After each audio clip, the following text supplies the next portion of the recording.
Hello everyone, and welcome back to Mr. Twilight, where we explore true horror stories and spine-chilling mysteries that might just make you look at your neighbors a little differently. Today, I'm going to share 3 real-life horror stories about creepy neighbors, directly told by the victims I interviewed. These are experiences that made them never want to live near strangers again. And trust me, after hearing these, you'll want to double-check your windows. Brace yourself, because these stories are seriously terrifying. Let's dive in. Story 1, The Neighbor with the Eye Collection. Our first story takes us to Salem. And I must warn you, if you think neighbors are just a little nosy, this tale will make you think again. I found Olivia through a post on X, where she shared her horrifying experience with a neighbor. What she described sent chills down my spine. Back in 2019, Olivia, then 25, moved to Salem for a job at an antique bookstore. She rented a small house that shared a backyard with a neighboring home, occupied by a middle-aged man named Harold, who lived alone in a rundown house with heavy curtains covering every window. The rent was shockingly low, and the landlord simply mentioned that the area was very quiet, except Harold can be a little odd. Olivia assumed he was just an eccentric man and thought nothing of it. Olivia said, "For the first few weeks, Harold seemed normal, just a bit reserved. He would stand in the backyard at night, silently staring at my house while holding a small flashlight. I thought he was just checking on his garden, but his gaze, it was empty." One night, she woke up at 2 a.m. to the sound of faint scratching on her bedroom window. When she pulled back the curtain, Harold was standing right outside, his wide, unblinking eyes locked on hers, with a crooked smile on his face. I screamed and shut the curtain, but the scratching didn't stop, she said. Then things got even weirder. Harold began leaving small bags on her doorstep filled with smooth round stones. At first, I thought they were just welcome gifts from a quirky neighbor. But when I looked closely, they looked like eyes. The colors, the patterns, just like real eyes, Olivia recalled. She threw them away, but the next morning they were back, along with a note that read, "They're watching you." Panicked, she called the police, but they said there wasn't enough evidence to arrest Harold. Olivia tried to avoid him, but every night she heard footsteps circling her house. And sometimes she heard a whisper, "Your eyes are beautiful." One night, Olivia woke up to find her bedroom window wide open, even though she was sure she had locked it.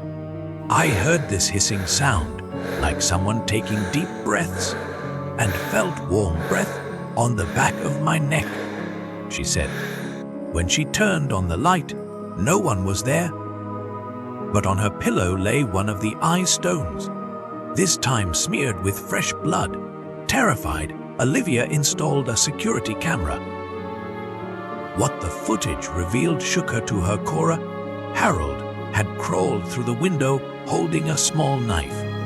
He stood over her bed, staring at her face as she slept, whispering, "They'll be the most beautiful pair." Police searched Harold's home and discovered a hidden basement room. Inside were dozens of glass jars filled with eye stones. Some were identified as animal eyes, but several had unknown origins. Harold was arrested and claimed he was collecting eyes to protect the town from demons. When Olivia moved out, she found a small jar hidden beneath the floorboards of her bedroom. Inside was an eye stone with the exact same color as her eyes. "I still see Harold stare in my dreams," she said, trembling. and sometimes I feel like someone's watching me from the shadows. I later checked online forums and found several posts from others who had lived near Harold's house. One person wrote about seeing him digging in the backyard late at night. Harold wasn't just odd. I don't know what he did with those eyes, Olivia said. Friends. Olivia's story haunts me. The thought that your neighbor could be watching you with dark, twisted intentions is chilling. If someone is staring at you through the night, lock your doors tight. Story 2. The Neighbor with the Dolls. Our second tale comes from Omaha. And if you've ever thought dolls were just harmless toys, this story might make you want to throw them all out. I interviewed Lucas Iron, who still refuses to live near anyone with a doll collection. Lucas, a 28-year-old bank employee, moved to Omaha in 2020 to start a new job. He rented a ground-floor apartment in a small, quiet building for just $700 a month. Surprisingly cheap for the area. His next-door neighbor was an elderly woman named Agnes, who lived alone in an apartment with every window covered by thick curtains. The building manager told Lucas that Agnes was a bit odd but harmless, and he assumed she was just a lonely old woman. At first, Agnes seemed friendly, Lucas recalled, but she'd look at me strangely, like she was sizing me up. She often left handmade cloth dolls at his doorstep, stitched from fabric, with thread hair and hand-painted faces that looked disturbingly lifelike. I thought they were just gifts, but they smelled weird, like bleach. One night, Lucas woke at 3 a.m. to the sound of a lullaby. It was Agnes singing, softly, eerily, through the shared wall. He knocked to make her stop, but the singing turned into faint giggles, as if she knew he was listening. Things quickly escalated. Lucas started finding dolls inside his apartment, even after he'd thrown them away. They'd show up under my pillow, in kitchen cabinets, even in the bathroom, he said. One doll had hair exactly like his, and its eyes, they weren't just painted on. They had pupils that dilated when he shone a light on them. Lucas tried confronting Agnes, but she only smiled and said, "The dolls need you, little boy." He began hearing soft, rapid footsteps in his apartment at night, like tiny feet moving across the floor. Once, he walked into his kitchen and found a doll standing upright on the counter, staring straight at him. Lucas eventually installed a security camera, and what it captured was horrifying. Agnes had been sneaking into his apartment, carrying a doll and whispering to it like it was alive. In the video, she placed the doll on my bed and tucked a lock of my hair into it, Lucas said. It didn't feel like a hobby anymore. She was doing something with those dolls. Lucas called the police. Inside Agnes's locked room, they found dozens of dolls, each one containing human hair, fingernails, or dried blood. When questioned, Agnes claimed she was keeping people's souls inside the dolls so they'd never leave.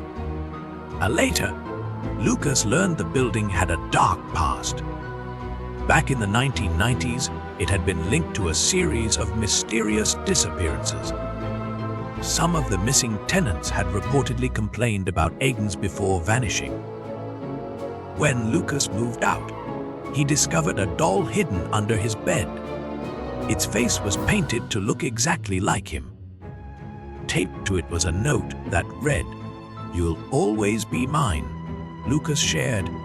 I've seen posts on Reddit from others who lived in the building. One person saw dolls moving in Agnes's apartment. Another said they heard children laughing inside.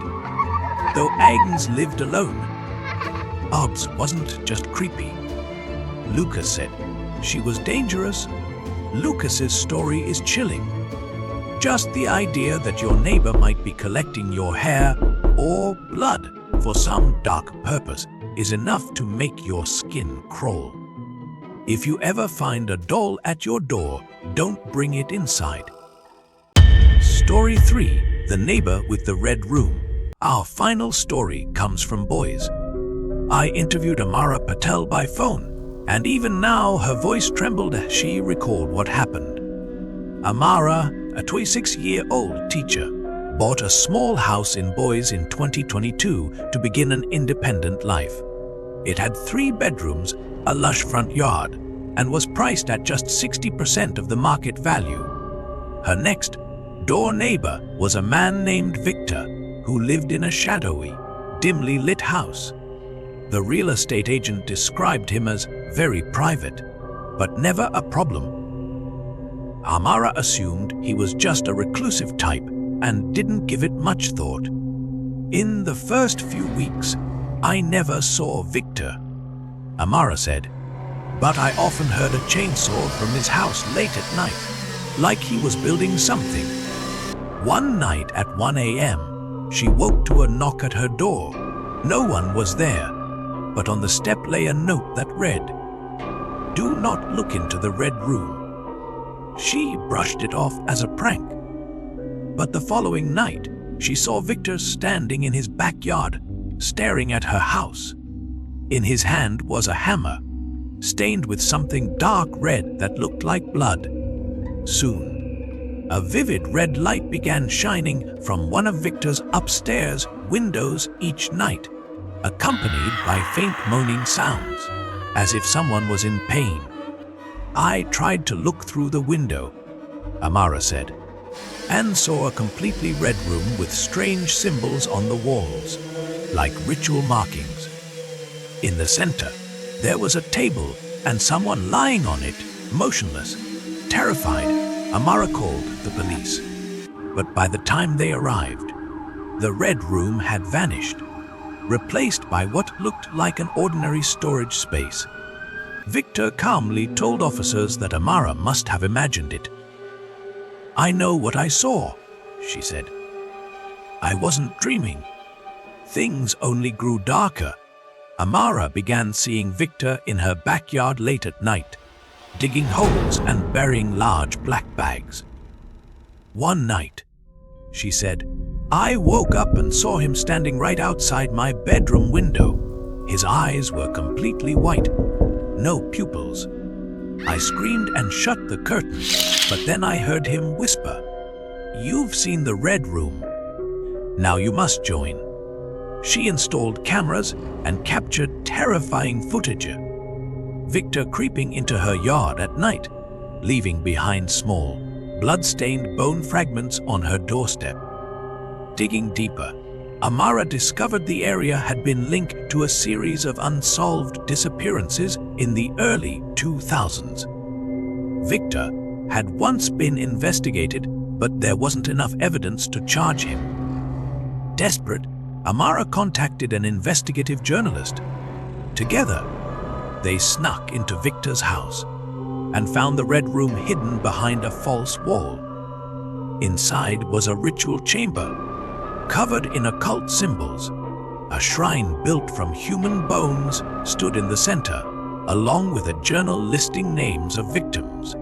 On the last page was Amara's name, followed by the chilling words, "Will be completed soon." Police arrested Victor, but before he could stand trial, he vanished. Amara moved away, but the horror followed her. "I still see that red glow in my dreams," she said through tears. "And sometimes, I hear the chainsaw again from far away. I don't know where he is, but I feel him watching me." I searched through posts on X and found others who once lived near Victor. One person claimed to have seen him burying black bags in the yard. Another heard moans echoing from his house at night. Victor wasn't human, Amara said. He was a demon, a friend. Amara's story lingers in my mind. The idea that your neighbor could be performing dark rituals next door is terrifying. If you ever see a red light shining from a window, don't look.